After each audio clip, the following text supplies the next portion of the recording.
Hello everyone, this is the second lecture on current electricity और आज के इस वीडियो में हम डिस्कस करने वाले हैं काफी इंटरेस्टिंग टॉपिक्स। तो जैसे कि आपको पता है, पिछले लेक्चर में हमने करंट, पोटेंशियल डिफरेंस और ओम्स लॉ के कॉन्सेप्ट को डिस्कस किया था और वहां पे लास्ट में हमने डिस्कस किया था ओम्स लॉ, जहां पे हमने पढ़ा था कि जो पोटेंशियल डिफरेंस और करंट होते हैं वो एक दूसरे के डायरेक्टली प्रोपोर्शनल होते हैं। You can say potential difference is directly proportional to current या फिर current is directly proportional to potential difference across the conductor. बाकी की कंडीशंस अगर कांस्टेंट रहती हैं, जैसे टेम्परेचर हो गया, तो ये हमने पढ़ा था। अगर हम ग्राफ प्लॉट करना चाहें पोटेंशियल डिफरेंस और करंट के बीच में, तो वो ग्राफ कुछ इस तरीके से बनेगा। यहां पे अगर मैं करंट को, I मींस करंट और V stands for potential difference, तो अगर एक ग्राफ प्लॉट किया जाए तो किस तरीके का ग्राफ प्लॉट होगा, क्योंकि वो एक स्ट्रेट लाइन फॉर्म होगी अगर हम ओम्स लॉ को फॉलो करें।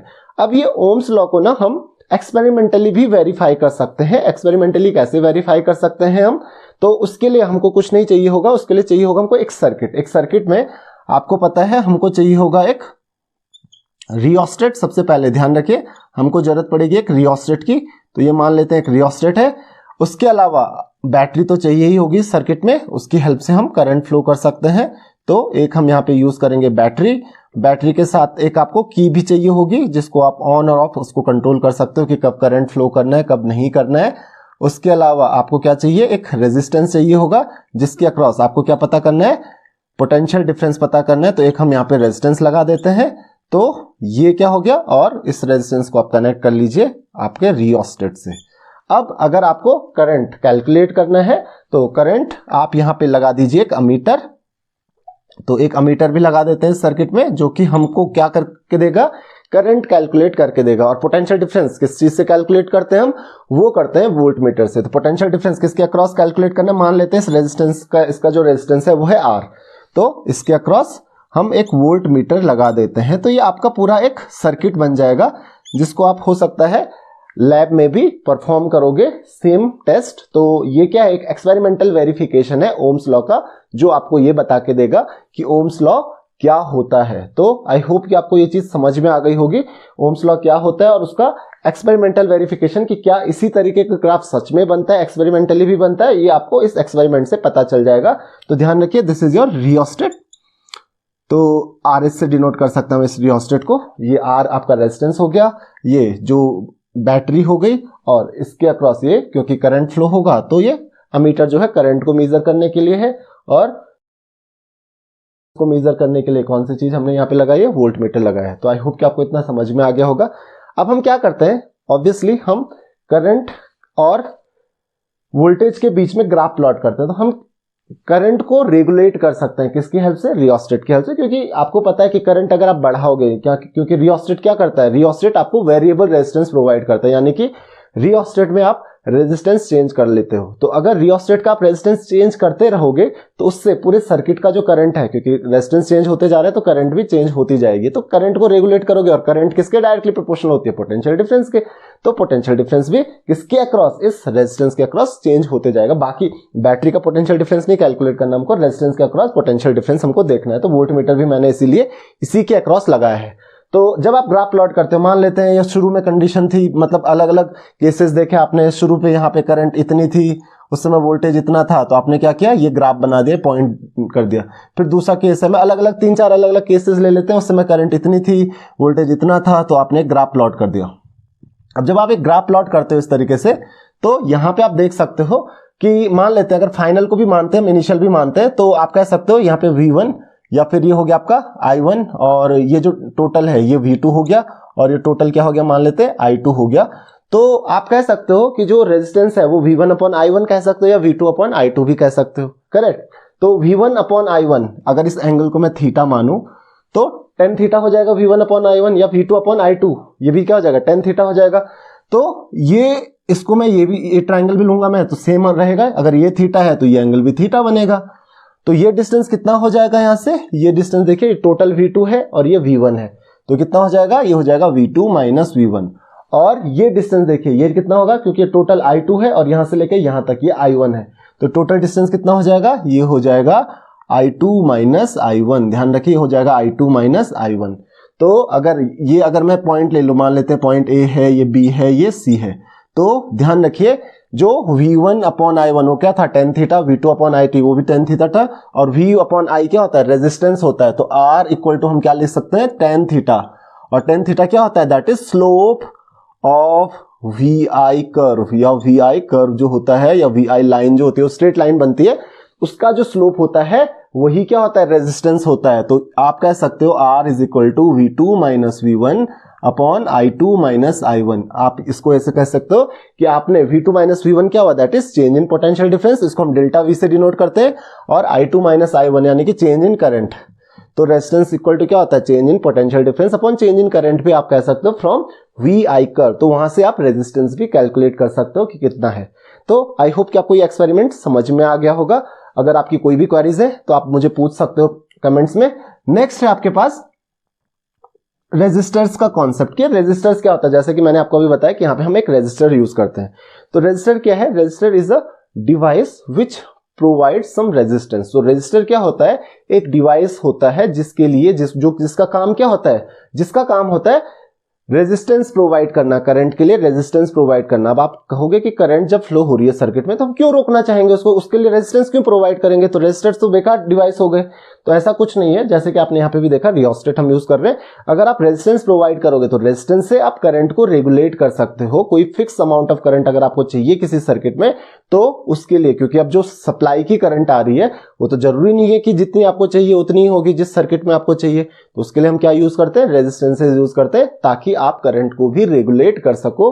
क्योंकि करंट अगर आपको कम करनी है तो आपको रेजिस्टेंस बढ़ाना पड़ेगा ताकि करंट कम से कम फ्लो हो। अगर आप चाहते हो करंट ज्यादा हो तो आपको रेजिस्टेंस कम करना पड़ेगा। तो इस तरीके से आप रेजिस्टेंसेस को यूज करते हो। तो रेजिस्टेंस जो आपके रेजिस्टर्स हैं वो क्या है, वो कुछ डिवाइसेस होते हैं, these are the devices which offer resistance to electric current in a circuit. तो आई होप कि ये समझ में आ गया होगा। और अब हमारे पास ओमिक और नॉन ओमिक, ओमिक रेजिस्टर्स होते हैं या फिर नॉन ओमिक रेजिस्टर्स होते हैं। जरूरी नहीं है कि हम टर्म्स रेजिस्टर्स ही यूज करें, we can say ohmic and non ohmic conductors. जो भी डिवाइस आपका इलेक्ट्रिसिटी सप्लाई करता है या फ्लो होने देता है, दीज आर कंडक्टर्स। तो ohmic and non-ohmic conductors. What is the basic difference between the ohmic and non-ohmic conductors? So ohmic conductors are those which obey Ohm's law, while non-ohmic conductors are those which do not obey Ohm's law. तो जो conductors Ohm's law को follow करते हैं उनको हम कहते हैं ohmic conductors, और जो नहीं करते हैं उनको हम कहते हैं non-ohmic conductors. तो ohmic conductors क्या हुए, जो Ohm's law follow करेंगे, यानी कि पोटेंशियल डिफरेंस के डायरेक्टली प्रोपोर्शनल होगा करंट। जबकि नॉन ओमिक करंट, जो नॉन ओमिक कंडक्टर्स होते हैं उनमें ये होना जरूरी नहीं है। तो ध्यान रखिए ओमिक कंडक्टर्स में क्या होता है कि जो स्ट्रेट लाइन बनती है किसके बीच में, वी आई कर्व के बीच में। जब वी और आई पोटेंशियल डिफरेंस और करंट के बीच में जब आप ग्राफ प्लॉट करते हो सो स्ट्रेट लाइन किस में बनती है, ओमिक कंडक्टर्स में। तो अगर स्ट्रेट लाइन बनती है दीज आर ओमिक कंडक्टर्स। जबकि नॉन ओमिक कंडक्टर्स में स्ट्रेट लाइन नहीं बनती है। नॉन ओमिक कंडक्टर्स में अगर आप कर्व बनाओगे वी और आई के बीच में तो कैसे बनेगा, या तो वो कुछ इस तरीके से बन जाएगा, स्ट्रेट लाइन नहीं बनेगी, या तो इस तरीके से बन जाएगा। तो ये नॉन ओमिक कंडक्टर्स में होता है, स्ट्रेट लाइन नहीं बनती है किसके बीच में, करंट और पोटेंशियल डिफरेंस के बीच में। तो इसका आप ध्यान रखोगे कि क्योंकि ये ओम्स लॉ को फॉलो करता है, तो जब आप वी आई कर्व बनाओगे, वी और आई के बीच में ग्राफ प्लॉट करोगे तो स्ट्रेट लाइन बनेगी। नॉन ओमिक कंडक्टर्स में क्योंकि वी और आई एक दूसरे के डायरेक्टली प्रोपोर्शनल नहीं होते हैं, तो जब भी डायरेक्टली प्रोपोर्शनल होता है कोई भी क्वांटिटी एक दूसरे के, तो उनके बीच में ग्राफ क्या बनता है, हमेशा स्ट्रेट लाइन बनती है। लेकिन यहाँ पे डायरेक्टली प्रोपोर्शनल होते नहीं क्योंकि ओम्स लॉ फॉलो करते नहीं है, तो स्ट्रेट लाइन यहाँ पे नहीं बनेगी। तो इसका आप ध्यान रखेंगे। तो बहुत सारे डिवाइसेज हैं जो ओम्स लॉ को फॉलो करते हैं। जो जनरली जो नॉर्मल कंडक्टर्स होते हैं वो ऑलमोस्ट ओम्स लॉ को फॉलो करते हैं, करेक्ट। लेकिन कुछ डिवाइसेस ऐसे होते हैं, कुछ सेमीकंडक्टर डिवाइसेस, आपने पढ़ा होगा डायोड्स वगैरह के बारे में, डिफरेंट टाइप ऑफ डायोड्स होते हैं, वो ओम्स लॉ को फॉलो नहीं करते हैं। तो खैर वो आपके लिए थोड़ा हाई लेवल की चीज होगी, आप वो क्लास 12th में पढ़ोगे उनके बारे में। बट फिलहाल ये समझ लीजिए कि दो तरीके के आपके कंडक्टर्स होते हैं, या आप कह सकते हो दो तरीके के रेजिस्टर्स होते हैं। कुछ रेजिस्टर्स या कुछ कंडक्टर्स ओम्स लॉ को फॉलो करेंगे, कुछ कंडक्टर्स ओम्स लॉ को फॉलो नहीं करेंगे। तो ये है आपका ohmic and non ohmic resistors. चलिए अब हम एक नया टॉपिक डिस्कस करते हैं, that is factors affecting resistance. तो कौन से फैक्टर्स हैं जो रेजिस्टेंस को अफेक्ट करते हैं, मतलब जिसकी वजह से किसी भी कंडक्टर का या रेजिस्टर का रेजिस्टेंस कम या ज्यादा हो सकता है। तो फैक्टर्स अफेक्टिंग द रेजिस्टेंस, ध्यान रखिए there are 3 factors affecting the resistance. अगर हम फैक्टर्स की बात करें, वैसे 4 फैक्टर्स हैं, लेकिन मेन एक फैक्टर को हम कांस्टेंट रखेंगे, वो है टेम्परेचर। तो सबसे पहला फैक्टर है that is nature of conductor. ध्यान रखिए, नेचर ऑफ कंडक्टर या नेचर ऑफ रेजिस्टर। तो नेचर उसका कैसा है, आपने देखा होगा कि कंडक्टर जो भी सब्सटेंस इलेक्ट्रिसिटी को कंडक्ट करता है उसके नेचर पे डिपेंड करता है। आप कहोगे कि आयरन है या फिर कॉपर है, एल्यूमिनियम है, ये इजीली इलेक्ट्रिसिटी को कंडक्ट कर लेते हैं, इसका रेजिस्टेंस बहुत कम होता है। लेकिन अगर वहीं वुड देखें, वुड या फिर प्लास्टिक हो गया, ये इलेक्ट्रिसिटी को कंडक्ट नहीं करते, इनका रेजिस्टेंस बहुत ही ज्यादा हाई होता है, तो ये इलेक्ट्रिसिटी कंडक्ट नहीं होने देते हैं। तो किस चीज पर डिपेंड कर रहे हैं, नेचर पे। क्यों, मटेरियल कैसा है, नेचर ऑफ कंडक्टर, या फिर आप कह सकते हो नेचर ऑफ मटेरियल। तो उसका मटेरियल कैसा है, उस मटेरियल पे डिपेंड करेगा कि वो किस तरीके का, मींस उसका रेजिस्टेंस कितना होगा, पहली चीज।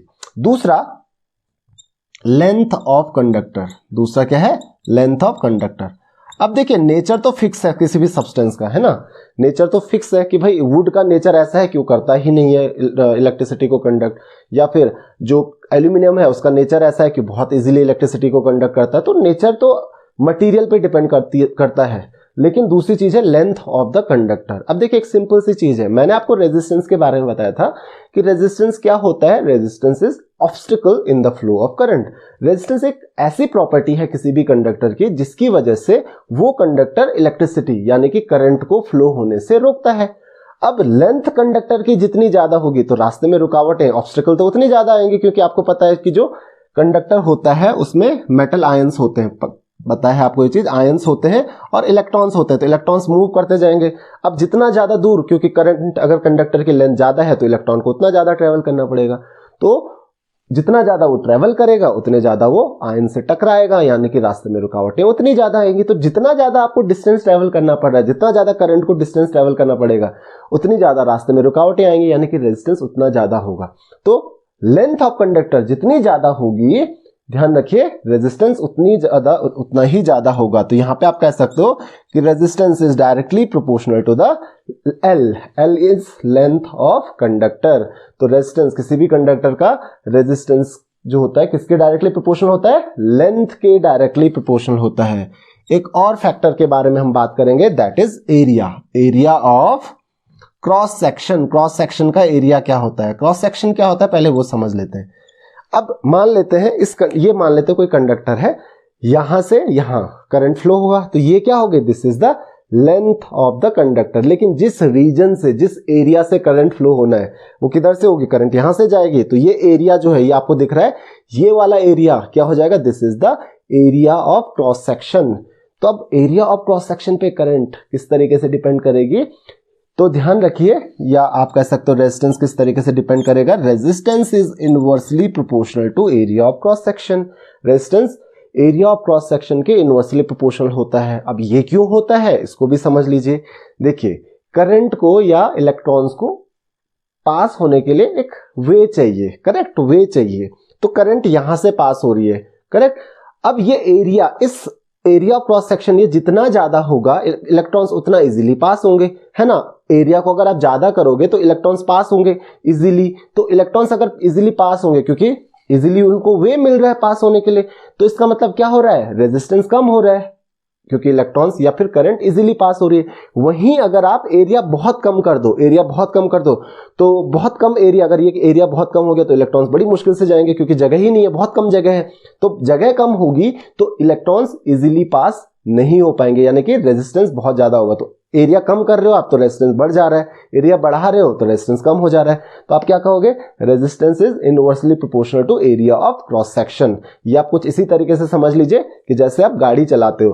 तो पहली चीज मैंने लेंथ के बारे में बात की कि आपको जितना ज्यादा डिस्टेंस ट्रेवल करना पड़ेगा, अगर आप ट्रैवल कर रहे हो तो जितना ज़्यादा डिस्टेंस ट्रैवल करना पड़ेगा, रास्ते में ऑब्स्टिकल उतने ज़्यादा आएंगे, रास्ते में उतने ज़्यादा जाम लगेंगे, या फिर रास्ते में जो रेड सिग्नल आएगा उतना ज़्यादा आएगा, तो ऑब्स्टिकल उतना ज़्यादा आ रहा है, रेजिस्टेंस उतना ज़्यादा होगा, तो लेंथ ऑफ कंडक्टर के डायरेक्टली प्रोपोर्शनल हो गया। तो करंट के लिए भी सेम है, वो किसी हाईवे पे ट्रैवल कर रहा है, वो रास्ते से ट्रैवल कर रहा है, भाई जितना ज़्यादा ट्रैवल करना पड़ेगा, जितना ज़्यादा दूर जाना पड़ेगा, वो उतने ज़्यादा ऑब्स्टिकल फेस करना पड़ेगा उसको। दूसरी चीज क्या बताई मैंने, एरिया ऑफ क्रॉस सेक्शन। अब एरिया ऑफ क्रॉस सेक्शन, जितना एरिया में वो ट्रैवल कर रहा है, इस एरिया में ट्रैवल कर रहा है, तो सिंपल सी चीज है कि आप अगर एक पतली सी रोड पे ट्रैवल कर रहे हो तो जाने में प्रॉब्लम होगी, अगर एक आगे से गाड़ी आ गई तो तुरंत ही जो ट्रैफिक है वो जाम हो जाता है। लेकिन अगर आपके पास हाईवे है, means area of cross section क्या है इस समय बहुत ज्यादा है, तो आप इजीली ट्रैवल कर सकते हो, यानी कि ऑब्स्टिकल कम आएंगे। तो सेम चीज है कि एरिया ऑफ क्रॉस सेक्शन के इनवर्सली प्रोपोर्शनल होता है रेजिस्टेंस, जबकि लेंथ के डायरेक्टली प्रोपोर्शनल होता है। और अगर इन दोनों को हम कंबाइन कर देते हैं, ध्यान रखिए, अगर हम इन दोनों को कंबाइन कर देते हैं तो हम कह सकते हैं resistance is directly proportional to L, inversely proportional to A. दोनों को कंबाइन कर दिया मैंने। ए क्या है, एरिया ऑफ क्रॉस सेक्शन। मैंने आपको 4 फैक्टर्स के बारे में बताया, पहला नेचर ऑफ मटेरियल, लेंथ, दूसरा एरिया ऑफ क्रॉस सेक्शन, चौथा आपका हो गया कौन सा है, चौथा फैक्टर है टेम्परेचर। चौथा फैक्टर कौन सा है, टेम्परेचर। लेकिन टेम्परेचर का कॉन्सेप्ट हमको यहां पे पढ़ना नहीं है। अगर हम कंडक्टर की बात करें, ध्यान रखना, कंडक्टर का, किसी भी कंडक्टर का जो रेजिस्टेंस होता है टेम्परेचर इंक्रीज करने पे वो भी इंक्रीज होता है। तो रेजिस्टेंस टेम्परेचर इंक्रीज करने पे इंक्रीज होता है। अब आप पूछोगे ऐसा क्यों होता है, या फिर टेम्परेचर डिक्रीज करने पे रेजिस्टेंस भी डिक्रीज हो जाता है। ऐसा इसलिए होता है क्योंकि टेम्परेचर इंक्रीज करने के लिए आपको क्या करना पड़ेगा, कंडक्टर को हीट करना पड़ेगा। Heat is the form of energy.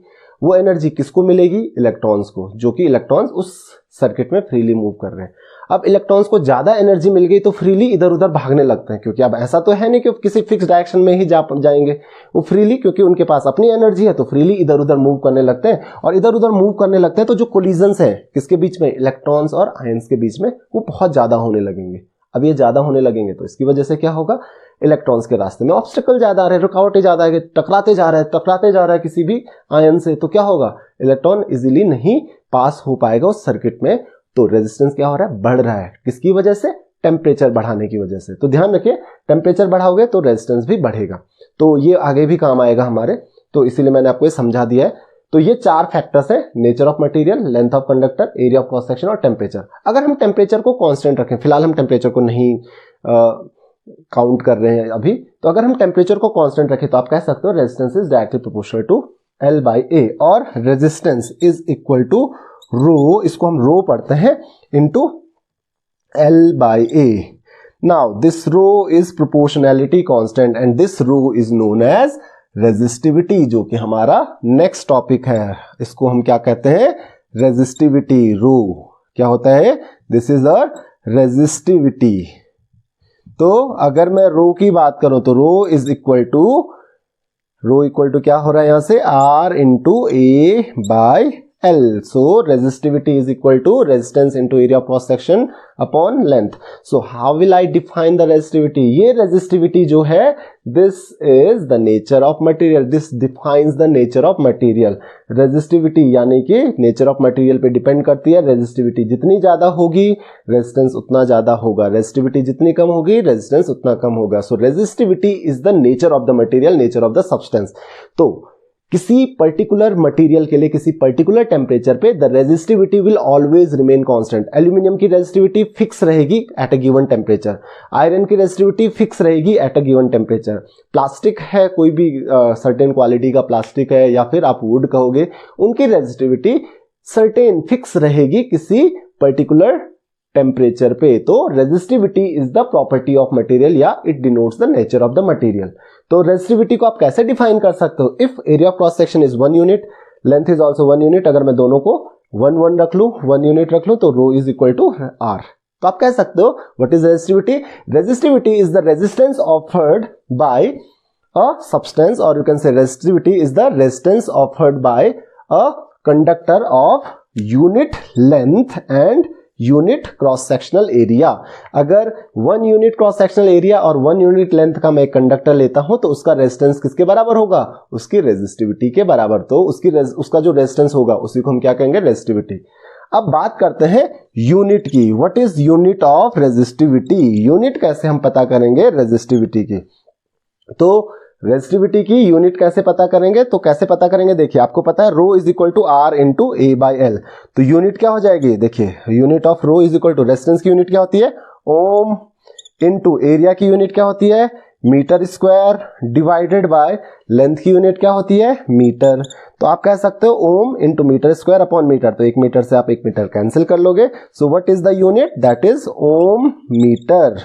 ध्यान रखिए ओम मीटर, या फिर आप इसको इस तरीके से, ओम का सिंबल आपको पता है, इस तरीके से हम डिनोट करते हैं, तो this is ohm meter. What is the unit of resistivity, unit of resistivity is ohm meter. तो इसका आप हमेशा ध्यान रखेंगे कि रेजिस्टिविटी की जो यूनिट होती है वो ओम मीटर होती है, और इसको आप इजीली डिराइव भी कर सकते हो। तो रेजिस्टिविटी हमेशा ध्यान रखिए कि रेजिस्टिविटी जो है वो प्रॉपर्टी होती है मटेरियल की। अगर मेरे पास एक एल्यूमिनियम की वायर है किसी गिवन टेम्परेचर पे, तो एल्यूमिनियम की एक वायर हो, आपके पास 2 वायर हो, डिफरेंट वायर्स हो, उनकी लेंथ कुछ और है, उनकी थिकनेस कुछ और है, उनका एरिया क्रॉस सेक्शन कुछ और है, उनकी जो रेजिस्टिविटी है वो कभी भी चेंज नहीं होगी। ध्यान रखिए रेजिस्टिविटी फिक्स ही रहेगी, लेकिन अगर आप लेंथ इंक्रीज कर दोगे तो रेजिस्टेंस इंक्रीज हो जाएगा। तो रेजिस्टेंस प्रॉपर्टी ऑफ मटेरियल नहीं है, resistivity property of material. Resistance तो लेंथ पे डिपेंड करता है, रेजिस्टिविटी नहीं करती है, रेजिस्टिविटी फिक्स है किसी भी मटेरियल के लिए। तो आई होप कि आपको ये चीज समझ में आ गई होगी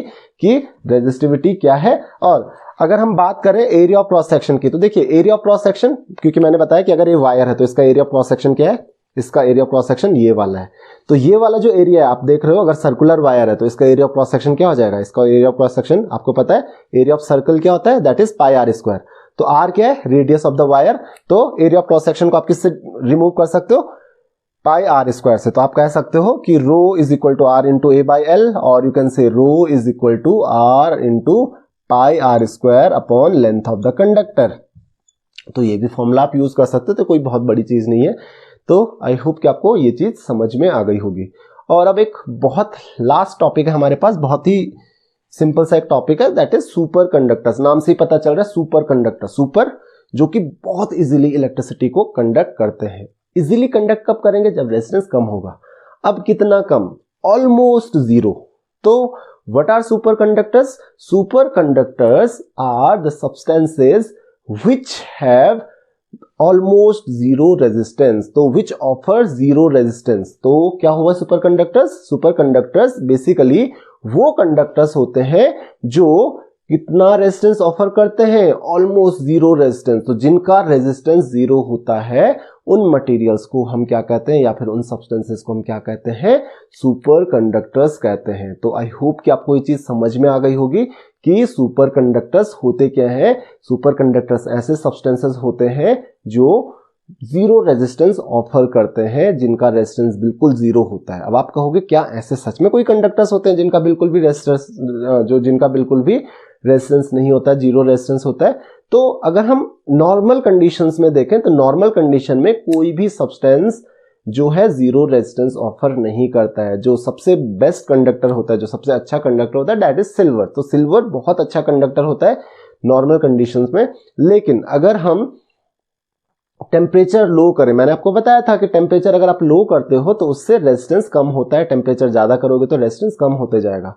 तो जब हम बहुत लो टेम्परेचर तक पहुंच जाते हैं, बिलो 10 केल्विन, तो कुछ सब्सटेंसेस होते हैं जैसे मर्क्यूरी हो गया, नायोबियम हो गया, they act as super conductor. वो सुपर कंडक्टर की तरह बिहेव करने लगते हैं। और मैंने बिलो 10 केल्विन बोला, लगभग जैसे 4 केल्विन, 7 केल्विन, 9 केल्विन, इतने लो टेम्परेचर पे ये मटेरियल जो है किसकी तरह बिहेव करते हैं, सुपर कंडक्टर्स की तरह। तो बिलो 10 केल्विन बोला, यानी कि below -263 degree Celsius, -263 degree Celsius से भी कम टेम्परेचर पे ही आपको ये सुपर कंडक्टर्स देखने को मिलेंगे। तो बेसिकली अगर नॉर्मल कंडीशंस में देखें, हमारे पास प्रैक्टिकली कोई भी सुपर कंडक्टर नहीं है। अब आप बहुत लो टेम्परेचर पे चले जाते हो, तब जाके कुछ मटेरियल सुपर कंडक्टर की तरह एक्ट करते हैं, जैसे मर्क्यूरी मैंने बताया, नायोबियम मैंने बताया। तो कुछ मटेरियल्स होते हैं जो सुपर कंडक्टर की तरह एक्ट करते हैं, लेकिन नॉर्मल कंडीशन में कोई भी हमारे पास सुपर कंडक्टर नहीं है। तो आई होप कि आपको इतनी चीज समझ में आ गई होगी। So this is all in this lecture. अगर आपकी कोई भी क्वेरीज हैं, कोई भी डाउट्स हैं, तो आप मुझे कमेंट्स में, फेसबुक पे, इंस्टाग्राम पे, कहीं पर भी क्वेश्चंस पूछ सकते हो। So see you in the next lecture. Thank you very much.